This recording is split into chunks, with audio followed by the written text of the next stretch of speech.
Nobody claps for the horse at the back of the pen. You've seen the good ones, the ones that toss their heads and shine like wet stone, the ones men lean over the rail to bid on. This isn't about them. This is about the one in the corner, ribs like a washboard, one eye clouded gray as a January sky, standing with his weight thrown wrong because his left hind couldn't be trusted to hold him. The auctioneer didn't even bother with a story for him. Just a number, a price, and the quiet understanding of every man in that barn about where a horse like that goes when the gavel falls. I was there. I saw the whole thing. And I'm telling you now, so you'll believe me later when it stops making sense.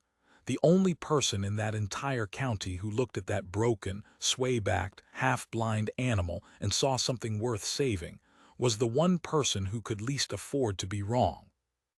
I didn't understand it that day. Took me a whole winter and something I'm still not proud of before I did. Stay with me, this one's worth the time. The first thing I remember is the smell of the auction barn, wet straw, diesel, the copper tang of too many nervous animals crowded under one tin roof. I've smelled it 1,000 Saturdays. That morning it turned my stomach and I couldn't tell you why. Maybe I already knew. I keep a tally book. Little green ledger, cover soft as cloth from 30 years of my thumb worrying the corner. Most men my age carry a phone now. I write things down. Weights, prices, whether, who owed who a favor and never paid it. My daughter says it's a nervous habit dressed up as bookkeeping, and she's not wrong, but a man's allowed one honest lie about himself. So there I was, pencil out when they walked the last string through. I want to be clear about something before I go on. I'm not a soft man. I've put down animals I raised from wet foals. I've done it with a steady hand because a shaking one is cruel. I don't apologize for the arithmetic of a working ranch. Some things eat, some things earn, and the ones that do neither don't get to stay. So when I tell you my eye stopped on that gray gelding at the back of the pen, understand it wasn't sentiment. It was the opposite. I looked at him the way you look at a bill you can't pay. He was a wreck. Somebody had run him hard once and long ago. You could read it in the way he stood. All his weight rocked forward off a left hind that had a story I didn't want to know. His coat had gone the color of dishwater, patchy over the hips. The near eye was blown out cloudy, and the far one watched the ring with a flat, waiting stillness that told me he already knew how this went. That's the part that got under my collar, if I'm honest. A young horse fights, bucks the rail, screams for the ones it came in with. This one had done all his fighting years ago and lost. He just stood there and waited to find out which truck. The auctioneer barely worked him. Gray gelding, aged, sound enough to walk, who'll gimme 50. He didn't say sound enough to ride, he said walk. In that barn on that day, everybody knew exactly what $50 and a walking horse meant. There was a fella 2 rows down from the packing operation up north, a big quiet man in a canvas coat, buys the ones nobody bids on, pays by the pound. Everybody knew him too. Nobody looked at him. That's how it works. You don't look at the undertaker while the man's still breathing. 50, do I hear 50? Silence thick as the flies. I had my pencil down. I remember that. I'd made the decision every practical man in the room had made, which was no decision at all, just the small mercy of looking away.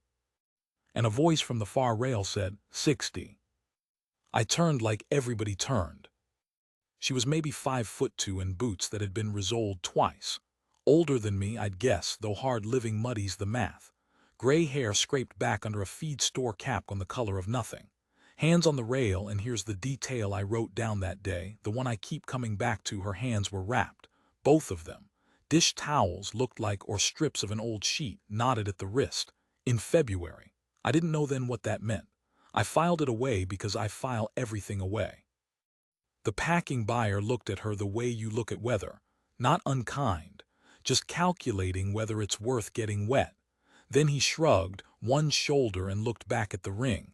He'd let her have this one. $60 of trouble wasn't worth his morning. 60, I got 60, do I hear? The auctioneer didn't even finish. There was no reason to. Sold, the lady on the rail. And that was it. That was the whole transaction. $60 for an animal that couldn't earn it back if he lived 20 years, which he wouldn't. I should have gone home. I bought what I came for, 2 bred heifers and a stock trailer's worth of panel gates, and I had a 2-hour haul ahead of me and a wife who'd be watching the road. But I've got a curse, and the curse is that I can't leave a thing half understood. So when I saw the little woman with the wrapped hands go around back to the loading chute, I found a reason to be walking that way. Up close he was worse and better. Worse because you could count every rib and see the fresh sores where he'd been standing wrong on that leg. Better because when she came up to the chute rail and made a low sound in her throat, not a word, just a sound, the kind you'd make to a baby, that flat, waiting eye of his moved, found her, and something in the animal changed. His head dropped an inch, just an inch. But I've been around horses my whole life and I know what an inch means. It means, oh, it's you. Except it couldn't be, because she'd never laid eyes on him before that morning. I'd have bet the trailer on it. "He's a hard luck one, ma'am," I said, "because you say something." She didn't look up from the horse. Her wrapped hands were working the latch on the chute gate slow, and I could see now that the slowness wasn't caution. It was pain. Her fingers didn't want to close all the way. Rheumatoid, I'd learn later, the bad kind, the kind that turns your knuckles to gravel and your mornings into a war. That's what the wrappings were for. Kept the joints warm enough to move at all. "They're all hard luck," she said, "if you meet 'em on a bad day." And then to the horse, softer, "Come on then, let's get you gone from here." He walked out of that chute like a man walking out of a courtroom he'd expected to be sentenced in. Careful. Disbelieving. He loaded into a trailer that had more rust than paint, and I stood there in the diesel and the straw smell and felt, for reasons I could not have named, like I'd witnessed something I wasn't supposed to see. I wrote it down anyway. Feb 14. Gray gelding, aged, unsound, L. hind, blind near eye, $60. Woman, wrapped hands. Then underneath, because the tally book's the only place I'm honest, somebody's going to lose money on that horse. Couldn't tell you why she smiled about it. Her name was Ruth Delacroix, and she had 40 acres of hardpan and hope about 11 miles from my place, on the side of the county where the good water runs out. I found this out the way you find out anything in a small county, slow, and mostly by accident. The accident in this case was a thrown shoe on the highway 3 weeks later, and a spare I discovered had rotted in my own trailer. And the nearest place with a jack that take the weight being, of course, the Delacroix place, because God has a sense of humor, and it's usually at my expense. I pulled in past a mailbox held up by a fence post that leaned like a drunk.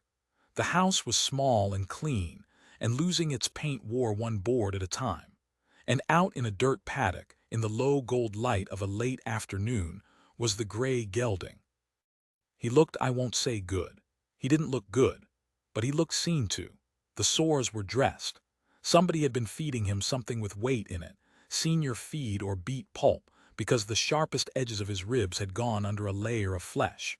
And he was moving around that paddock at a slow, deliberate walk, following the fence line, following her, as Ruth Delacroix went about her chores with a bucket in each wrapped hand and her breath smoking in the cold. I got my tire sorted. She wouldn't take a dime for the jack, and she wouldn't take my thanks either, waved it off like a fly. But she poured me coffee I didn't ask for, and we stood at the paddock rail while it got dark, and I did the thing I do, which is ask a question I already suspect I shouldn't. "Why'd you buy him, Ruth?" She was quiet long enough that I figured she wouldn't answer. The horse came over to the rail and put his big ruined head down and breathed on her wrapped hands, and she let him, and I watched her whole face change in a way that embarrassed me to see, like walking in on someone praying.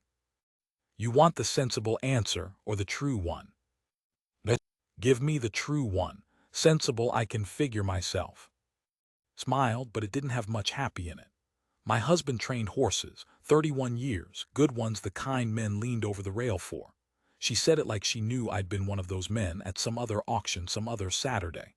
"And the thing about Dell, my husband, was he could look at an animal everybody'd given up on and see the one that was still in there, under the ruin. He used to say a horse is never as far gone as its worst day makes it look. He'd buy the throwaways, fix 'em. Half the time he'd give 'em away when they were sound, to some kid who couldn't afford a good one. Sounds like a man who died poor, I said, and immediately wished I hadn't, because her face told me the tense was right. 2 years ago come March, she said. And yeah, poor as dirt and richer than anybody I ever met. She worked her jaw. So this morning at the sale I'm sitting there and I see that gray at the back of the pen, and I swear to you, I swear it, I heard Dell in my ear plain as I'm hearing you. Look at the back of the pen, Ruthie. Everybody's looking at the front. I didn't say anything. There's nothing to say to that. A skeptic will tell you it's grief talking, a ghost made out of habit, and the skeptic's probably right. But I've learned that being right isn't always the same as being useful. I can't train him, she said. Look at me. She held up one wrapped hand and turned it, and even in the dark I could see how the fingers wouldn't straighten. I couldn't hold a lead rope through a real fight, couldn't post a trot to save my life. Dell could have had that horse under saddle by summer. I can't do a thing with him but feed him and keep him warm and let him be a horse a while before. She stopped. Before what? I said, gentle, I already knew. Before the money runs out, she said.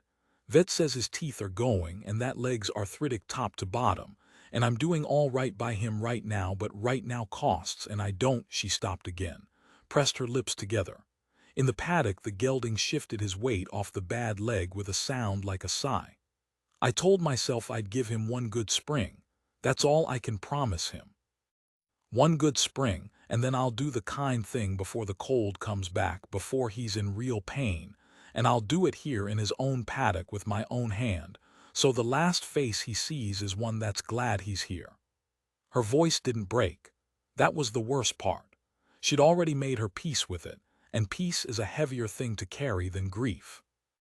I drove home in the dark and didn't turn the radio on. I've made that same arithmetic 100 times. Some things eat, some things earn. But I'd never once, in 50 years of it, heard a person describe putting an animal down as a gift and mean it so completely that I believed her. She wasn't going to fix that horse. She'd told me plain. She was going to love him for one spring and then let him go easy, and she'd spent $60 she didn't have for the privilege of doing it. That night I wrote in the tally book, and then I sat and looked at what I'd written for a long time, and I'll tell you what it was. It wasn't arithmetic. She isn't saving the horse. She's saving her husband. And I don't think she knows the difference, or I think she knows exactly, and either way it's the sanest thing I've seen in years. I meant to leave it alone. A wiser man would have. I had my own herd and my own bills and a bad knee that made winter chores a misery, and Ruth Delacroix and her $60 horse were none of my business by any measure that would hold up in daylight. But here's the thing my tally book knows about me that other people don't. I'd started, without deciding to, doing the math on that horse. Not the packing plant math, the other math, the one Dell Delacroix used to do, the one where you look at the back of the pen. Because I'd noticed something at the paddock rail that I hadn't wanted to notice. When the gelding followed Ruth along the fence, favoring that left hind, there was a rhythm to how he moved that didn't match a horse just wandering. He placed his feet. Slow, deliberate, careful of ground I wouldn't have thought twice about. And when a stock truck had gone by out on the highway and backfired, a sound that should have sent any half-broke horse to the far fence, the gray had lifted his head, found Ruth with that one good eye and gone still. Not scared still. Steady still. The stillness of an animal that had, at some point in his ruined life, been trusted with something and had learned to hold. I'd seen that once before, years back. On a horse a man used to lead blind children around a ring on at a place that taught them to ride. I didn't say anything to Ruth. I wasn't sure. And a thing you're not sure of, you don't hand to a grieving woman who's already made her peace, because false hope is crueler than no hope, and I'd sooner cut off my own hand than be the one who taught Ruth Delacroix to hope for a second spring she couldn't afford. So I did the coward's version of doing something. I made a couple of phone calls, quiet ones. I called a woman I knew who ran a therapy riding program 40 miles south, the kind of place where kids who can't walk learn what a horse's back feels like, where a veteran who flinches at a slammed door learns to breathe again with 1,000 pounds of animal standing patient underneath him. And I asked her, careful, hypothetical, what such a place looks for in a horse. And she said, "We don't want the pretty ones, Cal. We want the calm ones, the bomb-proof ones. A horse that's been through hell and come out the other side gentle. You can't buy that. You can't train it, not really. It has to be earned, and most horses that earn it don't survive the earning. We'd pay real money for a horse like that, if one existed. They almost never do." I hung up the phone and I sat in my kitchen and I looked out at the dark toward the west, toward 11 miles of hardpan and a leaning mailbox, and a woman with wrapped hands who was planning, come first frost, to put down the most valuable horse in the county with her own hand. Because nobody, not one soul in that whole crowded auction barn, had looked at the back of the pen and seen what was standing there. Except her. She'd seen it. She'd just seen the wrong half of it. She'd seen the horse worth saving. She hadn't let herself see the horse worth keeping because keeping cost money, and money was the one thing she'd run out of, and hope you can't pay for is just a slower kind of grief. I picked up my pencil. I didn't write arithmetic. I think that horse might be the last thing Del Delacroix ever tried to give somebody. And I think it got lost in the mail 2 years. And I think I'm about to do something my knee and my banker are both going to hate. I closed the book. Outside, the wind came up off the flat and worried the house the way my thumb worries the ledger corner, steady and endless and going nowhere. I didn't sleep much. You'll understand why come part 2, because wanting to help somebody and being able to is the widest river in the world, and I hadn't the first idea yet how I was going to get us across it. All I knew was the deadline, first frost. She told me plain. There's a lie a man tells himself when he decides to help somebody, and the lie is that helping is the hard part. It isn't. Wanting to help is easy, cheap, even the cheapest thing in the world. The hard part is figuring out how to do it without breaking something in the person you're trying to fix. I'd learned that the slow way, the way I learn everything, with my thumb worrying the corner of a ledger and my knee aching against the coming weather. I went back to the Delacroix place on a Thursday with a made-up reason and a real one. The made-up reason was a bag of senior feed I said I'd overbought. Trailer's already loaded, Ruth. You'd be doing me a favor taking it off my hands. The real reason I kept in my chest where it belonged, because I hadn't decided yet how to say it, or whether I should. She saw through the feed inside of a minute. Of course she did. A woman doesn't survive on 40 acres of hardpan by being easy to fool. "Cal Prentice," she said, arms crossed over that feed store cap. "I have been buying my own grain since Eisenhower. You want to tell me what you're really doing standing in my drive?" So there it was, handed to me, and I still didn't take it because I'm a coward in the specific ways that matter, and instead I said, wanted to see the horse. That was true too. That's the thing about me, I don't lie, I just tell the safe half. She let me see him. He was better. Weeks of feed and dressing and a warm windbreak had put a shine back on him you wouldn't have believed possible from the wreck at the back of the pen. The ribs had gone under. The near eye was still blown, still that cloudy January gray. But the far eye had something in it now that hadn't been there at the auction. I want to call it interest. He was interested in things again. In the barn cat picking its way along the top rail. In the sound of Ruth's boots. In me, the stranger, whom he watched with a calm, level, unafraid attention that made the hair stand up on my arms, because I knew what it was worth and she didn't. "He's put on 100 pounds easy," I said. 140. She said it with the flat pride of a woman who'd earned every one of those pounds through hands that didn't want to open. Eats like he means to make up for lost time. Can't hardly blame him. "What're you calling him?"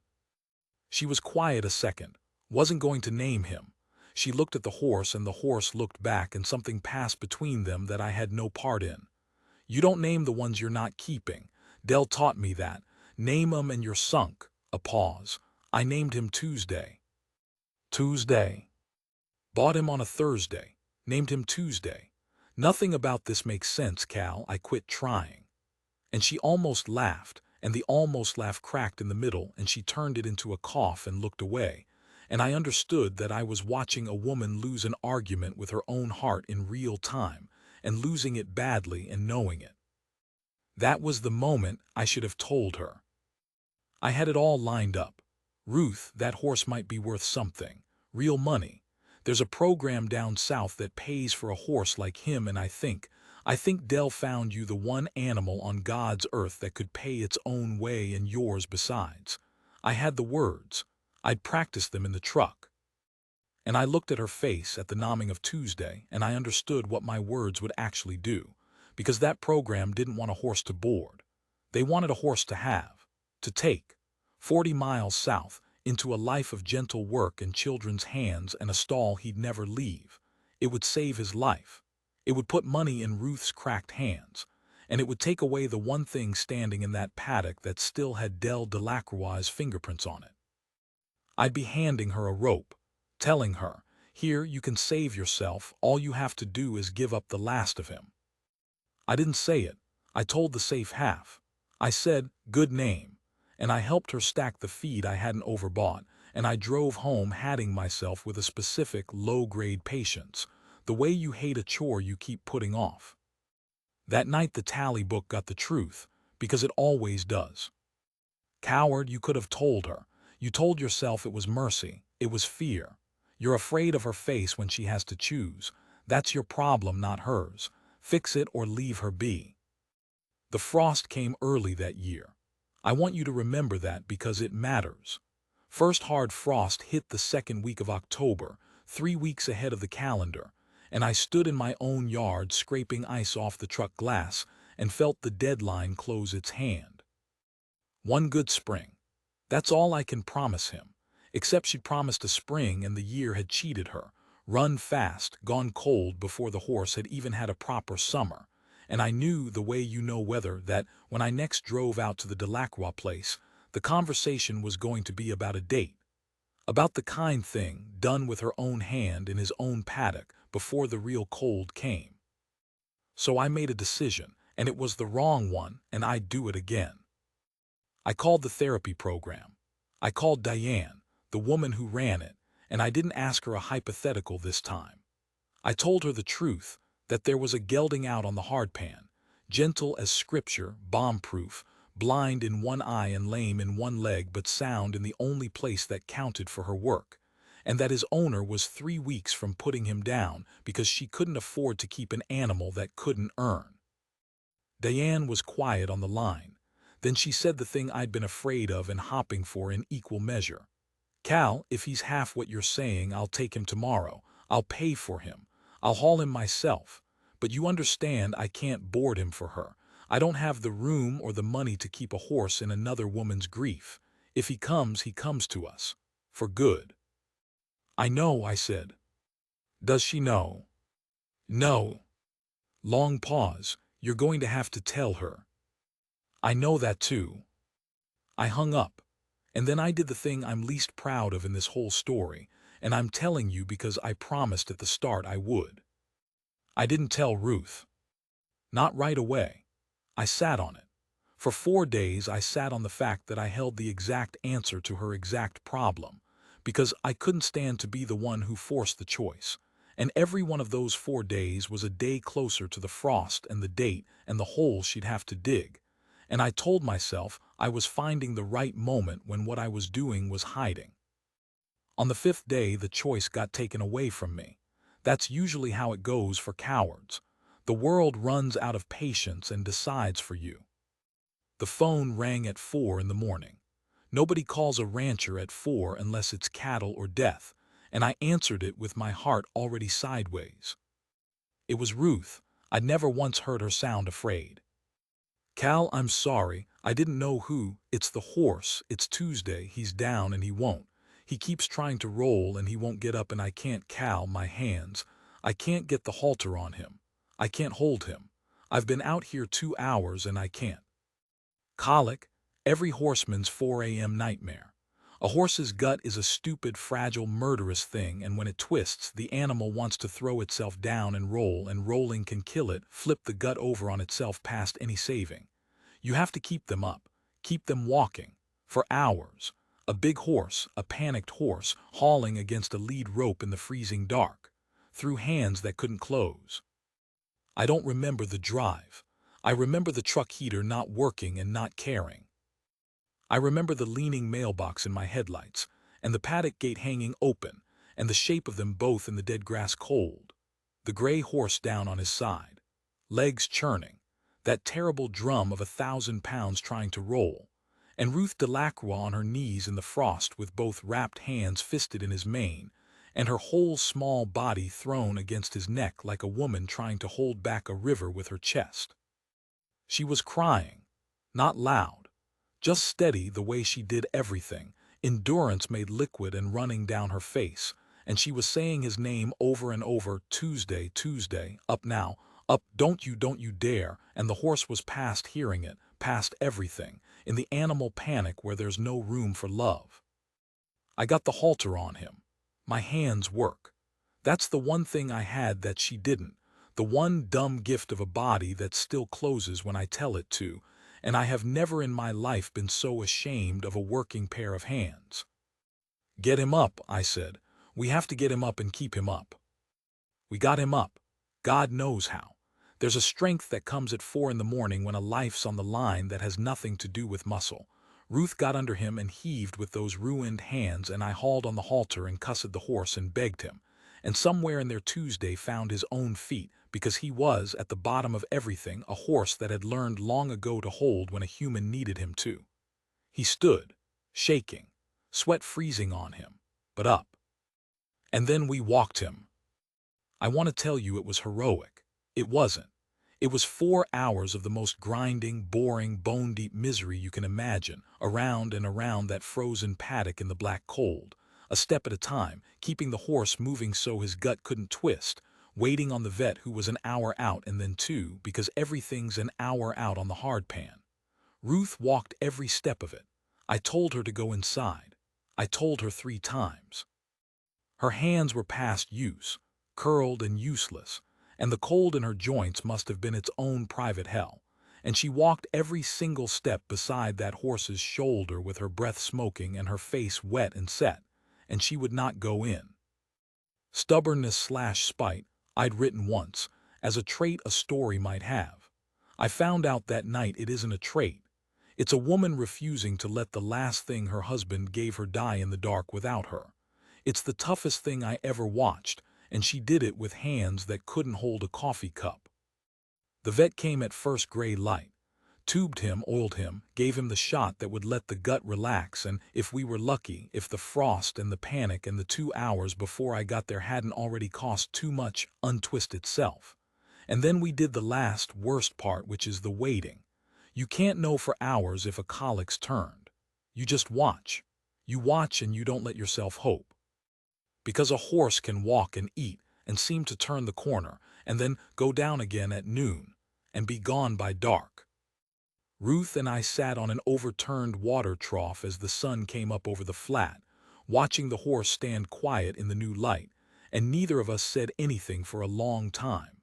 She'd stopped crying. She'd gone somewhere past it.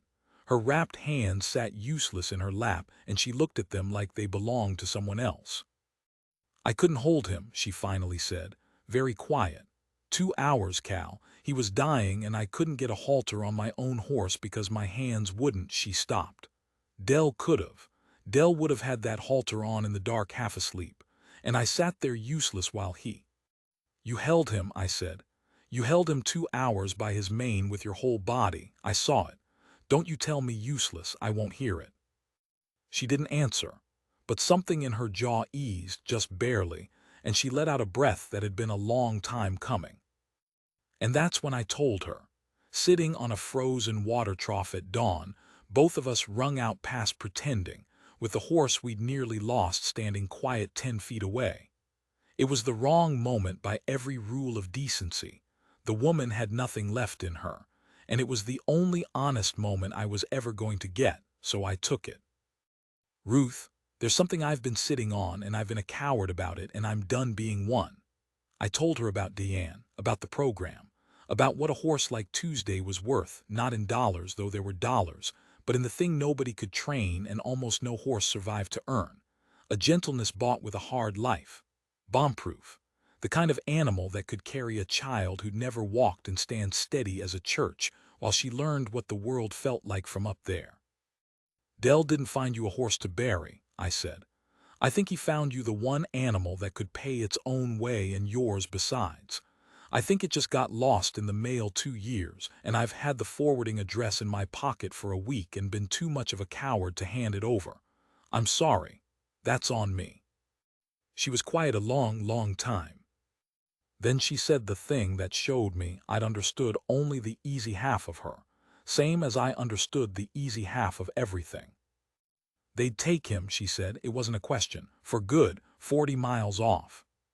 Yes. And you think I should let them? And here's where I want to be honest, because this is the morally heavy part, the part that kept me up. I didn't know. I charged in thinking I had the answer, the clean fix, the arithmetic that made everybody whole. The horse lives, Ruth gets money and peace. The children down south get their steady old soul. Everybody wins. It was the sensible answer. It was, I realized, sitting on that trough, the front of the pen. And Ruth Delacroix had never once in her life looked at the front of the pen. I don't know what you should do, I said, which was the truest thing I'd said in a week. I only know you shouldn't have to figure it in the dark with your hands frozen and no one telling you the whole of it. So now you've got the whole of it, and it's yours, not mine. I gave up my vote when I sat on it for 5 days. She looked at the horse. The sun was full up now, and Tuesday had dropped his head to lip at a tuft of dead grass. A good sign, the first real good sign. A gut that wanted to work again, and Ruth watched him do this ordinary, miraculous thing. And her wrapped hands opened and closed in her lap, slow, painful, like they were trying to hold something that wasn't there. He'd be alive, she said softly, to herself mostly, 40 miles off, and he'd carry some little girl who couldn't walk and she'd feel like a bird up there and she'd never know he was blind on one side because he'd never once let her fall. Her voice did something complicated. That's God, Cal. That's the most Dell thing I ever heard. That's exactly what he'd have wanted the horse to end up as. Then, but he'd be gone. She turned and looked at me, and her eyes were dry now and terrible in their clarity. And when the winter got long and my hands got bad and I couldn't remember the sound of Dell's boots anymore, and that day's coming, Cal, that day comes for everybody, I'd walk out to an empty paddock. And I'd have done the right thing, the sensible thing, the front of the pen thing. And I'd be alone with it. She pressed her lips together. You're asking me to be brave enough to give away the last warm thing I've got to strangers so it can go be a blessing to somebody else's child. And I don't, Cal, I don't know if I'm that brave. I want to be. Dell would be. I don't know if I am. I didn't have an answer. That's the truth. I sat there on a frozen trough with the sun coming up, and I had gone charging in with a solution and found, at the bottom of it, not a math problem, but a woman being asked to choose between her own survival and the last of her husband, and no arithmetic on earth balances that. Some things eat, some things earn. I'd built a whole life on that flinty little sentence, and it had nothing, nothing to say about the morning I was sitting in. You don't have to decide today, I said. No, she agreed, and then so quiet I almost missed it, but the frost came early, didn't it? It had. We both knew what that meant. The clock she'd set herself, one good spring, then the kind thing before the cold had been overtaken by the cold coming first. Whatever she chose, she was choosing it now, in a season that had cheated her, with a horse who'd nearly died in the night and lived, and a pair of hands that wouldn't let her be the woman she needed to be. She stood up off the trough, slow. Everything hurt her. You could see it in how she rose. She walked over to Tuesday and put her wrapped hand flat on his neck, and he leaned into it, careful, the way he did everything. This ruined, gentle animal that half the county had priced by the pound. Give me till morning, she said. Not to me, to the horse. Just give me till morning to be a coward, then I'll try to be your Dell. I drove home in full daylight with the heater still broken and didn't feel the cold. I got out my tally book at my own kitchen table, and I sat with the pencil over the page for a long time, and for once I couldn't find the honest sentence because I didn't know yet what was true. So I wrote the only thing I was sure of. She held a dying horse for 2 hours with hands that don't work. Then I asked her to give him away to save herself, and she asked me for one night to be afraid in. I don't know what she'll choose. I know whichever it is, it'll be the bravest thing anybody does in this county all year, and nobody but me and a blind horse will ever know it happened. I closed the book. Then I did the second thing I hadn't decided to do, and I want you to hold on to it, because it's the hinge the whole last part turns on. Before I went to bed, I called Diane back, and I told her not to come Tuesday like we'd planned. I told her to give it a week. I told her there was one more thing I needed to find out about that horse first, a thing I'd half seen at the paddock rail weeks back and hadn't let myself believe, because a bomb-proof horse is worth money. But what I'd glimpsed in Tuesday, the night he stood steady while a stock truck backfired and a woman wept into his mane, was something rarer than bomb-proof. Something I'd only ever seen once, on a horse that led blind children in a ring. And if I was right about it, if I was right, then the choice Ruth thought she was facing wasn't the choice at all. I just had to prove it before the frost got any deeper. And I had 1 week, a blind gelding, and a woman who'd asked the world for a single night to be afraid in. The morning was going to come, whether either of us was ready or not. I told you I had 1 week, a blind gelding, and a thing I needed to prove before the frost got any deeper. Let me tell you now what the thing was, because I've been holding it back the way I held it back from Ruth, and for the same cowardly reason I wasn't sure, and a thing you're not sure of, you don't say out loud. Weeks before the colic night at the paddock rail, I'd watched Tuesday do something a horse shouldn't be able to do.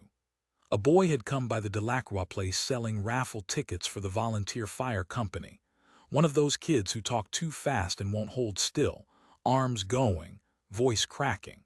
And the boy had wandered up to the rail, all elbows and motion, the exact kind of jangling energy that spooks a nervous horse into next week.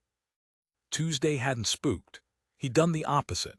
He'd walked toward the noise. Slow, deliberate, that blind side turned to the rail like it didn't cost him a thing, and he'd put his big ruined head down to the boy's level and gone still, and the boy, without being told, had stopped talking, stopped moving. Reached up and touched the horse's nose with a sudden gentleness that surprised even him. And they'd stood there a full minute, the jangling boy gone quiet as a chapel, the blind horse breathing slow on his hands. I'd seen that once before, and only once on a horse a man used to lead blind children on. A horse doesn't just tolerate the broken and the wild and the too much. This kind seeks them out, goes to the trouble in the room and stands next to it until the trouble settles. You cannot train that. Diane had told me so herself. It has to be earned, and most horses don't survive the earning. Tuesday had survived it. That was the thing I needed to prove. Not that he was gentle, anybody could see gentle. That he was the rarest kind of gentle there is, the kind that walks toward the pain instead of away from it. And I knew where to prove it. I didn't ask Ruth's permission, which she'd have refused, so I asked her forgiveness after, which she gave grudgingly.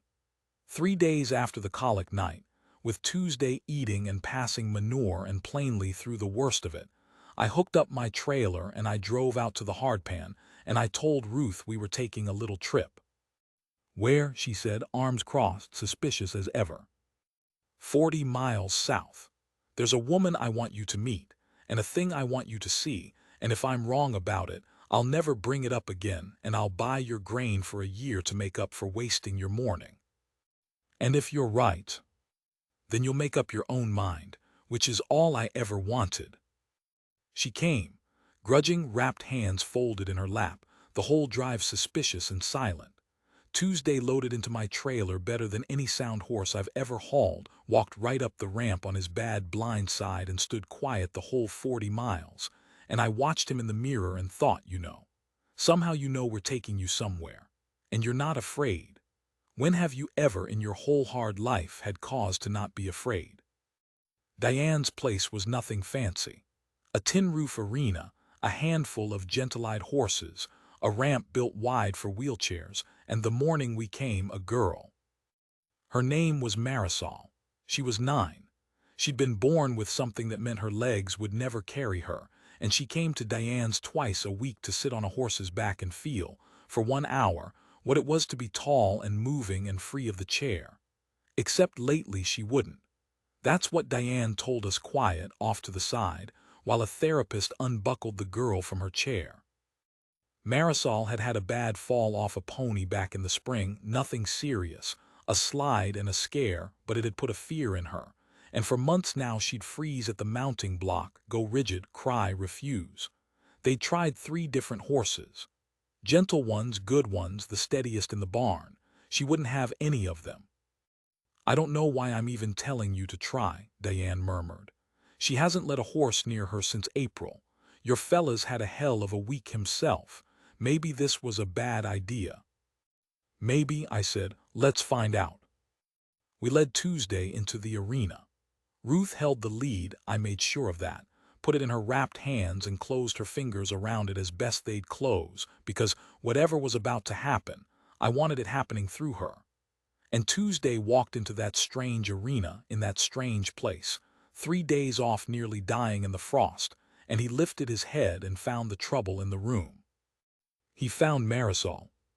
She was at the mounting block, rigid, that particular stillness of a child braced against a fear too big for her hands white-knuckled on the rail and her face already crumpling toward a no. And Tuesday looked at her across 40 feet of arena with his one good eye, and he did the thing I'd watched him do with the jangling boy. He walked toward her.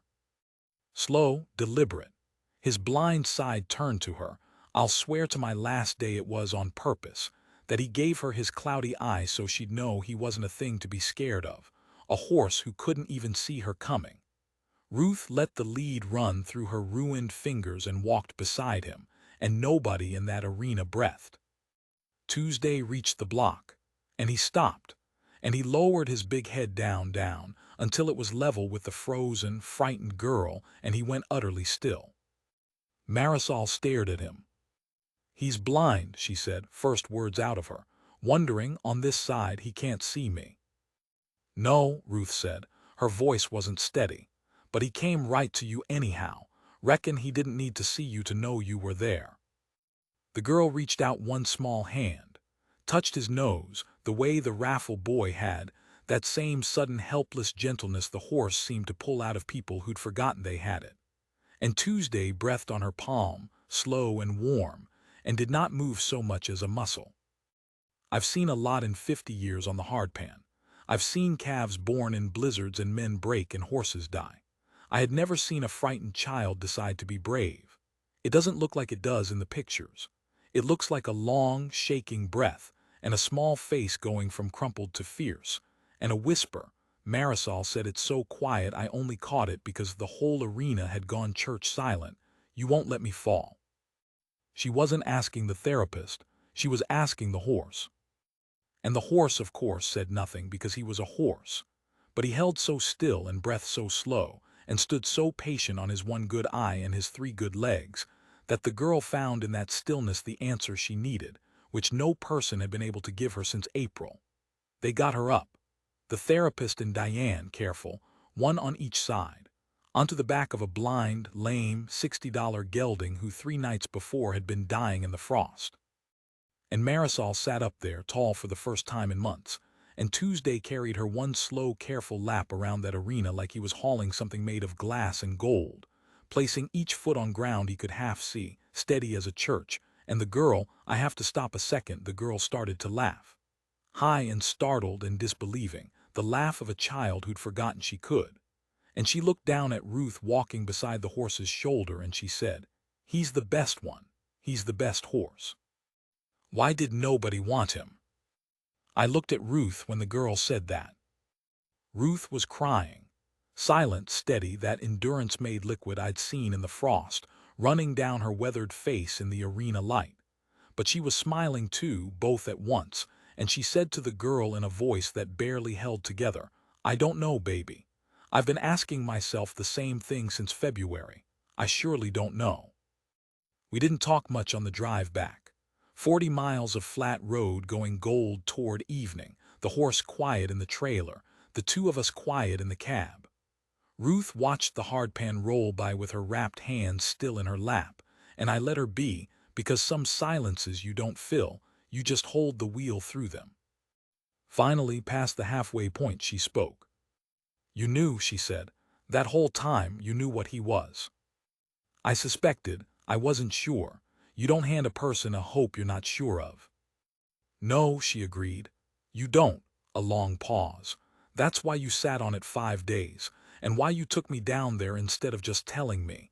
You wanted me to see it, so it'd be mine and not yours." "Something like that." She was quiet again. Then Diane offered, before we left, to take him for good. Pay me real money, more than I made all last year. Said Marisol's family would sponsor his keep, that he'd never want for a thing, that he'd carry that little girl and a dozen more like her for years. Her jaw worked. "It's everything, Cal. It's the horse living. It's money I need bad. It's him being exactly the blessing Dell would have made him into. It's the whole, it's the front of the pen. Every sensible thing, all in one offer, handed to me in a tin roof arena by a good woman." I didn't say anything. This was hers. I'd given up my vote on a frozen trough, and I meant to keep it given up. "You want to know what I told her?" Ruth said. "Only if you want to tell me." And here's where the story turns, and I want to slow down for it, because I got it wrong in my own head right up to the last second. I thought I knew how it ended. I thought Ruth was going to do the brave, aching, right thing, give the horse away, save herself, let him go be a blessing to strangers' children, and drive home to an empty paddock and be alone with having done the front of the pen thing at last. I'd have written it that way. It's the ending that teaches the tidy lesson. Ruth Delacroix has never once in her life looked at the front of the pen. "I told her no," Ruth said. "I damn near put us in the ditch." "Ruth, let me finish. I told her no, she can't have him." She turned in her seat, and her face had something on it I hadn't seen the whole time I'd known her. Not grief, not endurance, something lighter, something that had been buried under 2 years of hardpan and gravel-knuckled mornings. "But I told her he'll come, twice a week, same as that girl. I'll haul him down myself, or you will, and he'll carry Marisol and whoever else needs carrying, and he'll be exactly what Dell would have made him, and then he'll come home, to my paddock, where I can walk out in the morning and see him and know Dell's still in the world somewhere, in the one warm thing he left me." Her voice cracked wide open. "I don't have to choose, Cal. That's what you drove me 40 miles to figure out, isn't it? You knew there was a third thing, the whole time. There was a third thing, and it wasn't at the front of the pen or the back. It was the thing nobody was looking at all." I couldn't talk for a minute. The road went blurry, and I blamed the low sun. Because she was right, and she'd found it herself, which was the only way it could have counted. I'd been so busy laying out her two choices, keep him and go broke, or give him up and be whole, that I'd done the exact thing Dell always warned against. I'd looked at the front of the pen and the back of the pen, and I'd missed the animal standing off to the side that didn't fit either category. The horse didn't have to be a burden or a sacrifice. He could be a bridge between a woman who couldn't afford to keep him and a child who couldn't afford to lose him, both ends holding him up, nobody carrying the whole weight alone. "Dell taught you that," I said when I could. "No," she wiped her face with the back of a wrapped hand, and she almost laughed. "Dell taught me to look at the back of the pen. You taught me there's a third place to look. You just did it so quiet I nearly missed it. You've been doing this whole thing quiet, Cal Prentice. The feed you didn't overbuy. The week you bought me by lying to Diane. All of it. You've been standing off to the side of your own good deed so I wouldn't have to thank you." She shook her head. "You're the worst kind of decent man. The kind that can't stand to be caught at it." I didn't have an answer for that. I'm not sure there is one. It's spring now. A real one, finally, the kind Ruth promised him and the year cheated her out of, come around at last on its own schedule. Tuesday's paddock has green in it.